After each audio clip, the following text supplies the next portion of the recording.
Week 7 and 8, we are connecting sleep cycles. Welcome to week 7 and 8 of your newborn's sleep journey. Around this time, you should feel like everything is slowly starting to come together. It is not perfect and it is not supposed to be, but this is around the time when you start to slowly, gently guide your baby to connecting their sleep cycles and stretch their overnight sleep. So, for week 7 and 8, feeding during the day remains the same. You're feeding every 3 hours. Your baby should be eating noticeably more than they were eating a few weeks ago. But we're still keeping feeding times every 3 hours. They should be taking a few naps a day, 4, 5 naps at this age, and we're aiming to keep the day structured.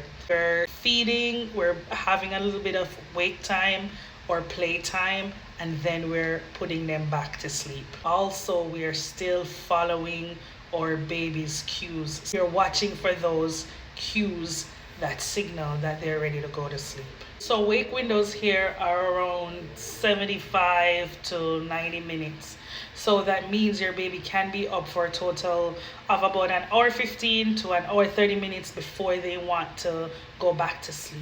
And remember that overtiredness is one of the biggest sleep disruptions. So we have to keep our eyes out during the day to make sure that we catch them in time for a nap. And here I'm going to leave what a typical day might look like with a 7 to 8 week old. Again, it is just a guideline.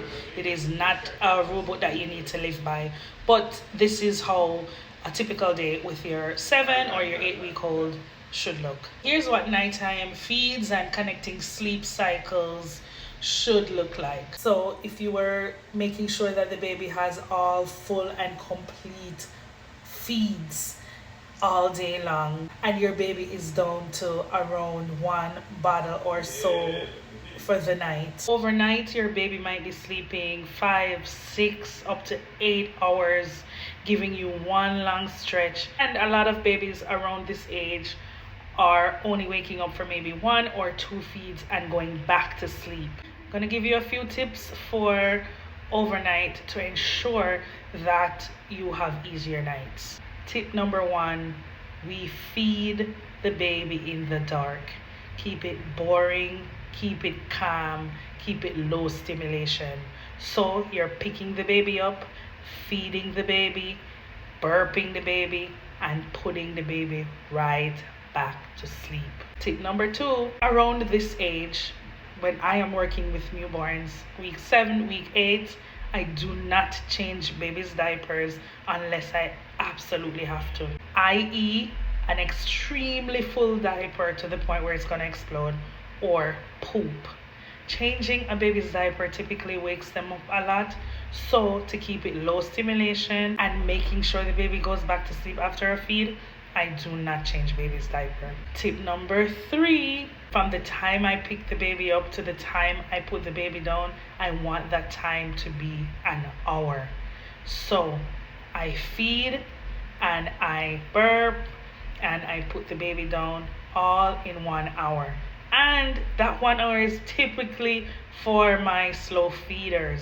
So anywhere from 40 minutes to an hour tops is how I try to ensure that I'm not having a baby who is wide awake, ready to play in the middle of the night. And number 4, this is the time to try soothing before immediately feeding. This is how we are going to help our babies connect sleep cycles. So, for example, if you have an 8 week old who for the past 2 or 3 nights slept from 7 a.m.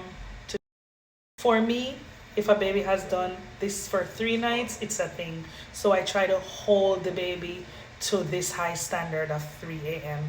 Now, if the baby on night 4 wakes up at 2 a.m., I'll try a few things before I immediately go to feeding to try to see if I can keep that standard of 3 a.m. because we want to eventually drop this bottle.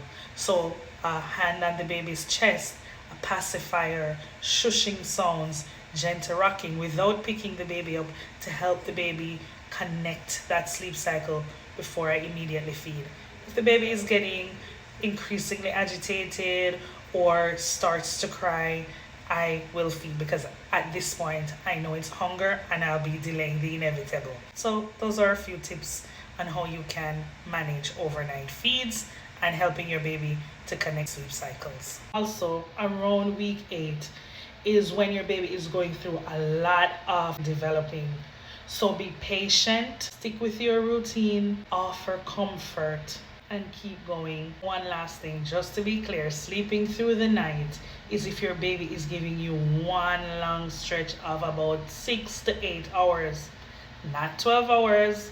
All of that will come. All right, that's it. That's all. That was week 7 and week 8. Any questions for me, leave them in the comments. And as always, if you like videos like these, don't forget to like and follow for more. And I'll see you in the next one. Bye.